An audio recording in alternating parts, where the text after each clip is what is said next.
Oh, thank you for being here. Oh, what a beautiful morning to worship God together. May God bless every single one of you for coming our way today. We have several visitors with us this morning. We're especially happy to have you. And we hope that you will come back at every opportunity. We hope we make you feel that welcome that you'll want to come back. And you are welcome, believe me.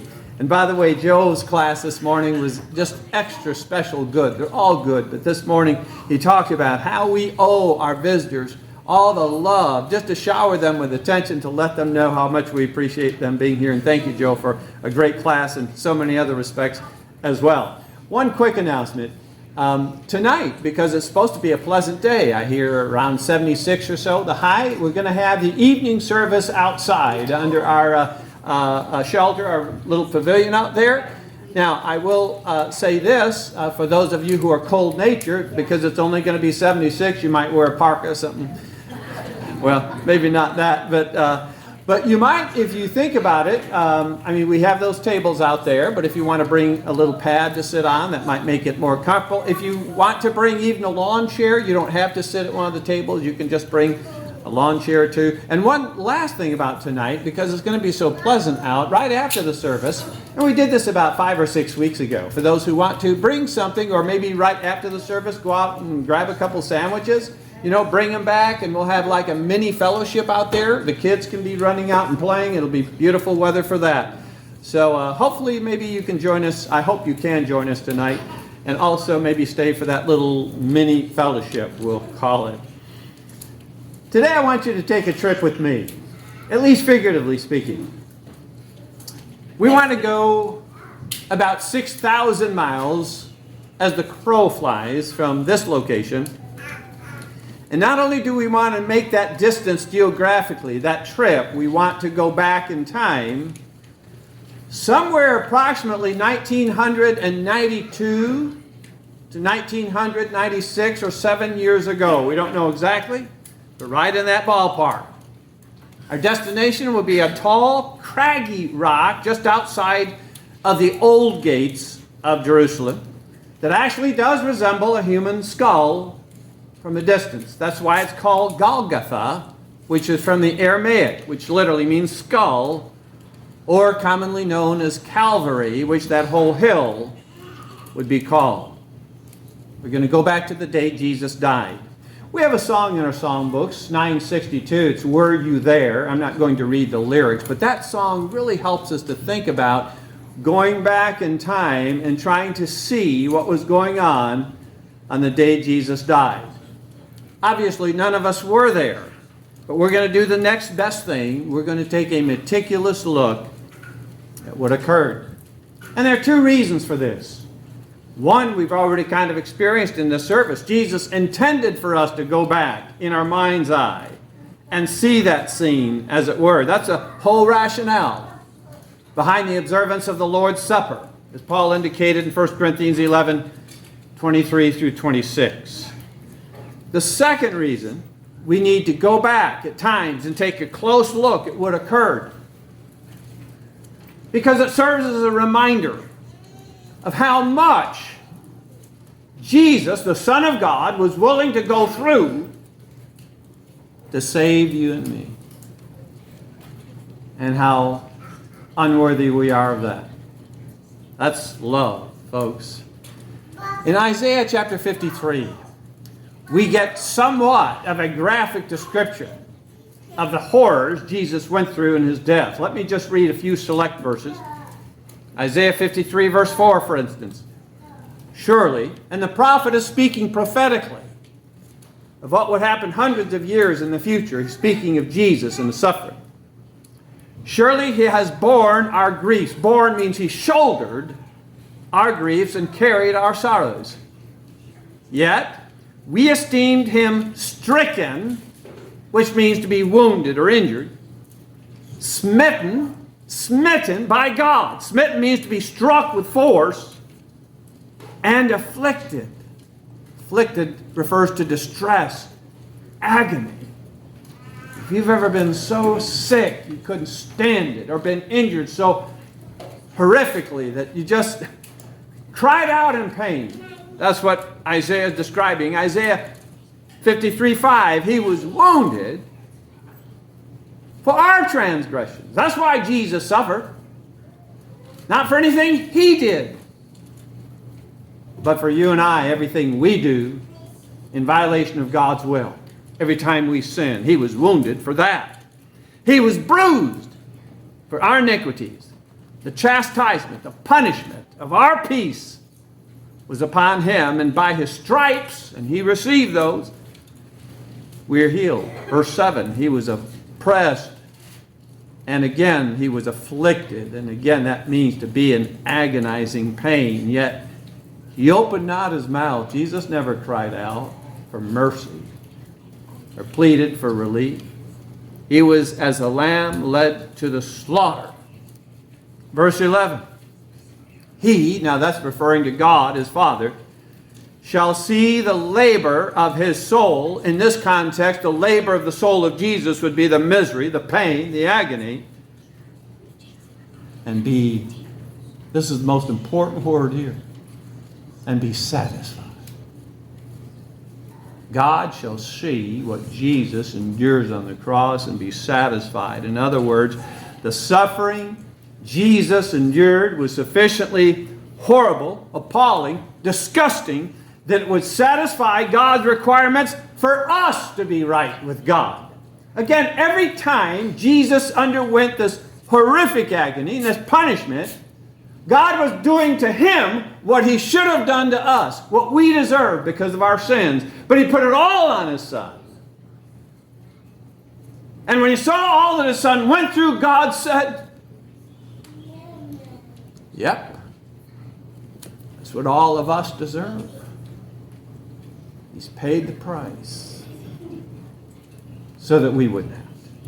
In 1 Peter chapter 3, verse 18, and also chapter 4, verse 1, Peter said, for Christ suffered once for sins, the just for the unjust, that he might bring us to God, being put to death in the flesh.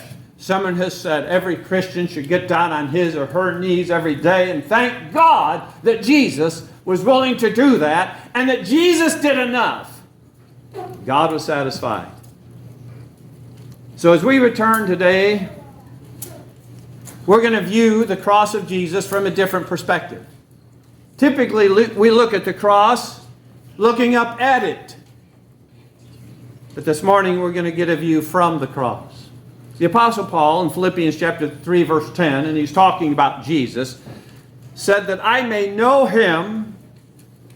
I mean, Paul wanted to be just so intimate with Christ, and the power of his resurrection, and the fellowship of his sufferings. I want to have fellowship with the sufferings. Do you know the word fellowship means to come alongside? Paul said, I want to be right there beside Jesus when he died and suffered and bled. I want to know what Jesus felt. I want to know what he heard and what he saw and what he said. That's the fellowship of Jesus' suffering, and that's exactly what we're going to talk about today. So let's just begin. As we think about Jesus hanging there, and us, as it were, having that view of Jesus, what did he feel? Well, what he felt started long before he reached the cross. Jesus, let's remember, just finished the most challenging week of his entire life. Passion Week, it's sometimes called, where he prepared the disciples and himself for what was to come.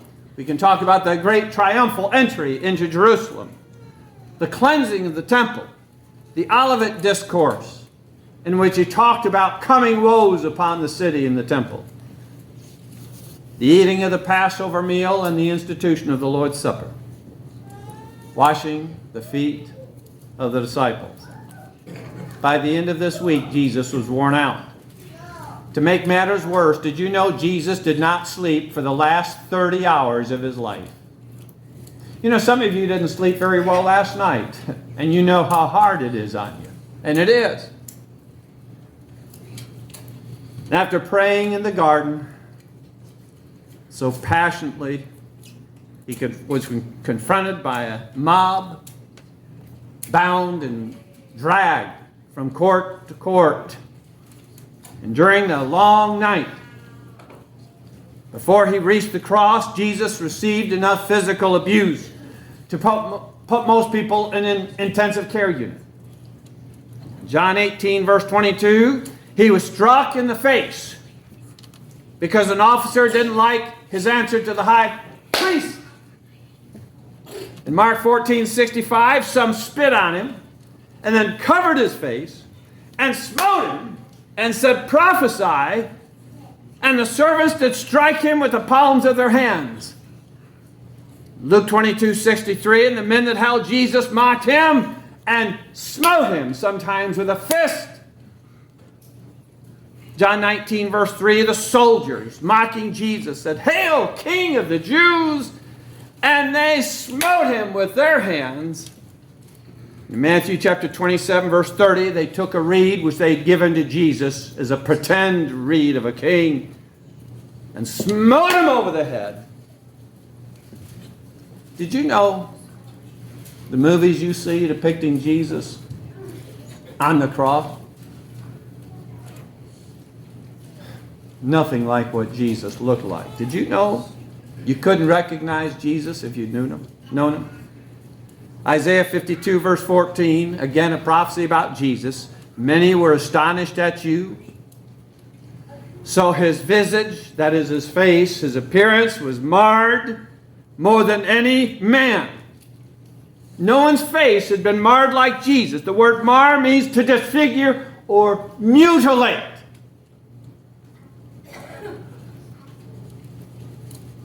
It only got worse the next day. I'm reading from John chapter 19, verse 1. Then Pilate took Jesus and scourged him. He's trying to placate the Jews. Pilate didn't want Jesus dying on a cross. Trying to placate them, thought scourging Jesus, and he thought that would do it.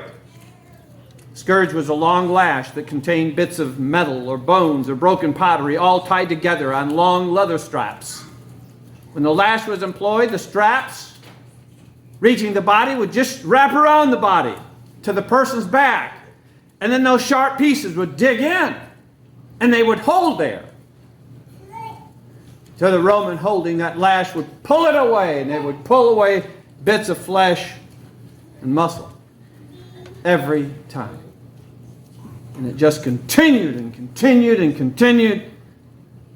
As soon as they were done with that, John 19, verse 2 says the soldiers then plaited a crown of thorns and put it on his head. And shortly thereafter, they took this heavy cross and they dropped it on his back and forced him to walk some, if not most of the distance to Golgotha. And when he arrived, his body was stretched out against wood. A Roman soldier approached him with 3 spikes. And they placed one of those spikes on each hand and his feet. Scott, would you do me a favor? Would you turn the PA system off for just a moment? It's just that one button back there. Thanks. I'm only doing this because I just want you to hear the sound.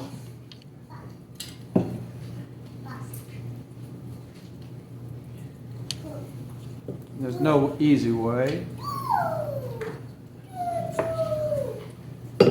Just think of your hand being down there.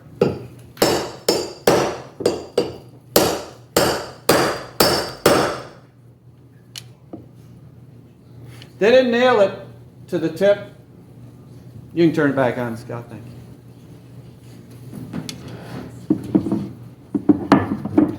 They didn't nail the spikes all the way in because they had to come out after the criminal died.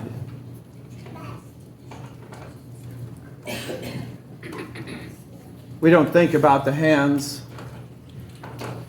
with the spikes not totally nailed in.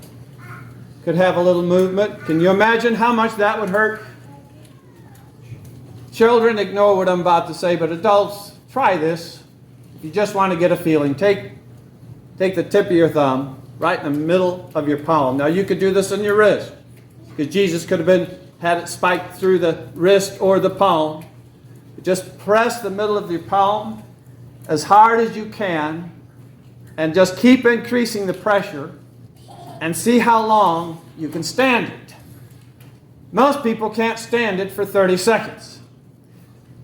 Increase that pain by 3 times, and then having that pain with nothing you can do about it for 6 hours.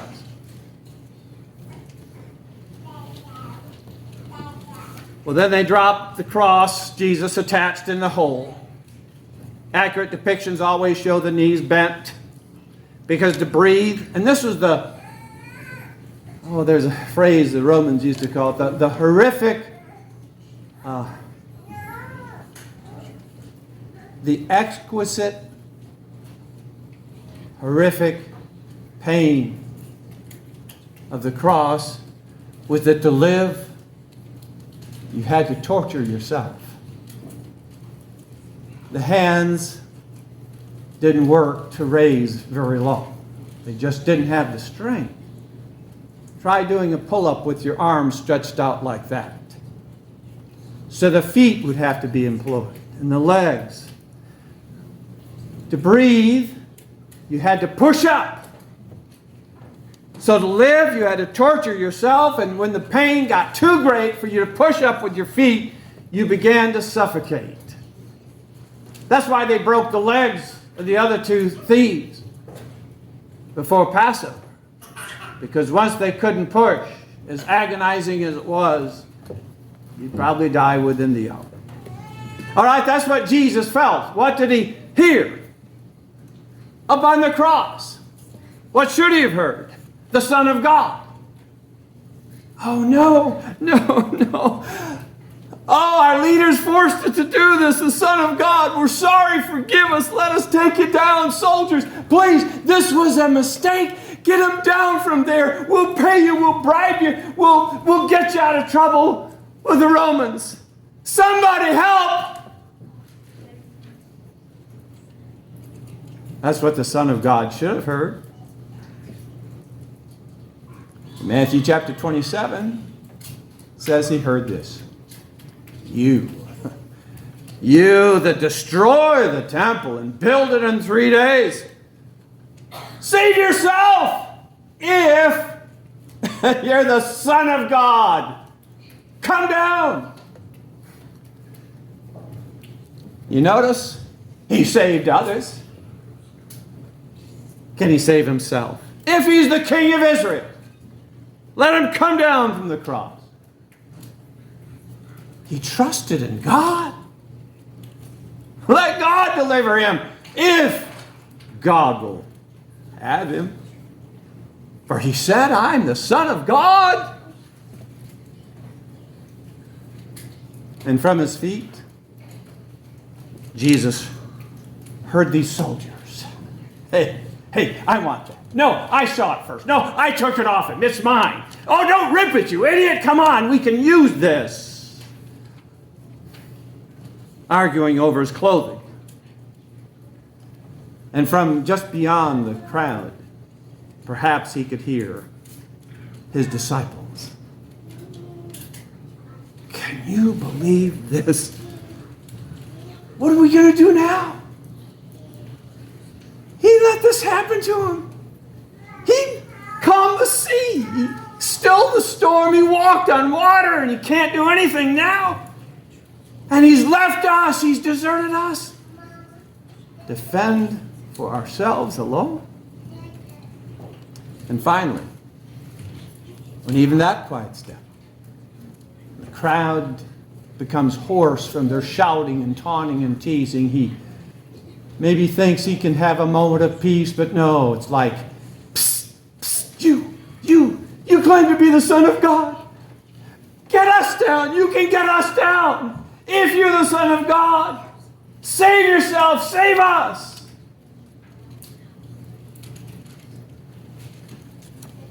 And finally, the last thing said to Jesus, of which we're aware. Okay.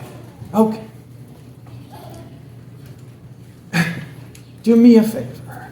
Remember me when you come into your kingdom. What did Jesus see? What did he see?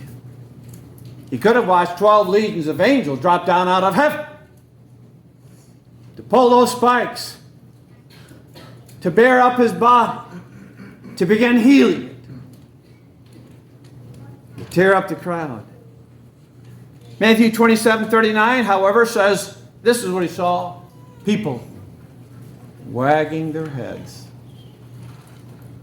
Wagging their heads. People wag their heads typically when they walk by a dying dog or refuse outside of the city of Jerusalem in which they burned garbage and dung, and they would shake their heads. And they're thinking as they walk or look up at the cross, what a fool, how pathetic, the Son of God. Indeed. He saw the Roman soldiers trying on his clothes, his disciples scurrying away like rats, his mother crying. The saddest thing was what he couldn't see. Eli, Eli, lama sabachthani, Matthew 27:46. Father, Abba, Father. Notice he calls God's name twice. Father, Father. Why have you forsaken me? Jesus understood why the disciples did. They were running for their lives. But the Father he prayed to and spoke to and thought about. Jesus understood why he had to go through all this, but why have you forsaken me?